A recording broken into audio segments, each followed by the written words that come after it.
Саламатсыздарма, құрметті әріптестер. Бүгін біз 3-90-ға қтж жариялайтын боламыз. Мәселе мынандай болды. Яғни жариялаймыз. Жариялаған кезде көрінбейді. 2-90 жоқ болып кетеді былай тақырыптары. 2-90-кі де жоқ болып кетті менде. 3-90 жарияласам алдыңғы 90-дар жоқ болып кетеді, ананы жарияласам мына жақ жоқ болып кетеді. В общем, екі жағы жоқ болып кете береді. Оны қалай шешуге болады? Яғни қтж мына жақтан жариялаған сайын түсе береді екен, екінші, үшінші, төртінші болып. Ол үшін мына жақта қтж-ны қазір 6v, 6v-ға өтейін.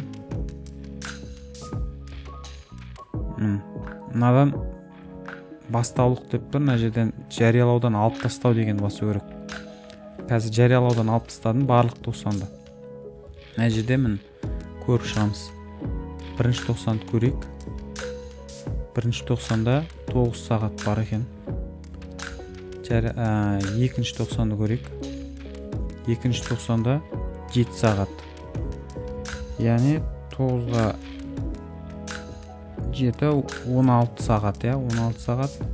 Одан кейін 3-90-ды көреміз. 3-90-да мін тақырыптар жоқ. 6-ға енді биту керек. Мына жаққа журналға қолмен жазып қойғам ғой. Енді осыларды числосы... Так, мына жерде қанша сағат? 9 сағат.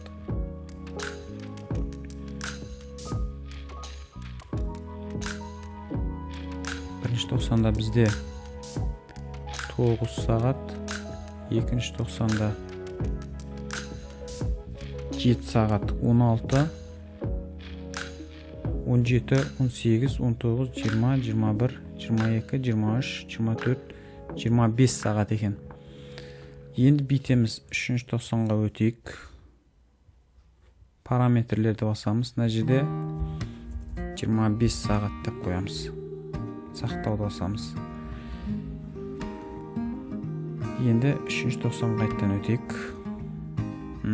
Тақырыптарды қосып шығамыз жаңағыдай. Мынау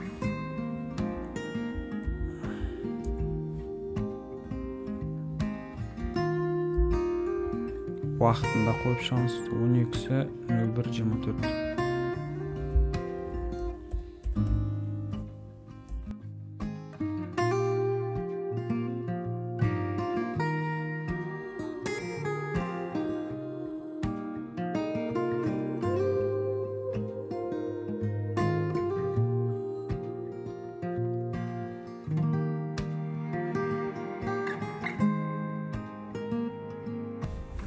Так, міне енді барлығын жазып болдық. Одан кейін жариялау деген басамыз. Жариялау, үлестіру. Толық жыл кетеді. Мына жерге галочка қоямыз. Әрі қарай басамыз. Тағы бір көріп шығамыз. Үлестірілді. Болды. Енді тексеріп шығайық. Обновить етчелік насы.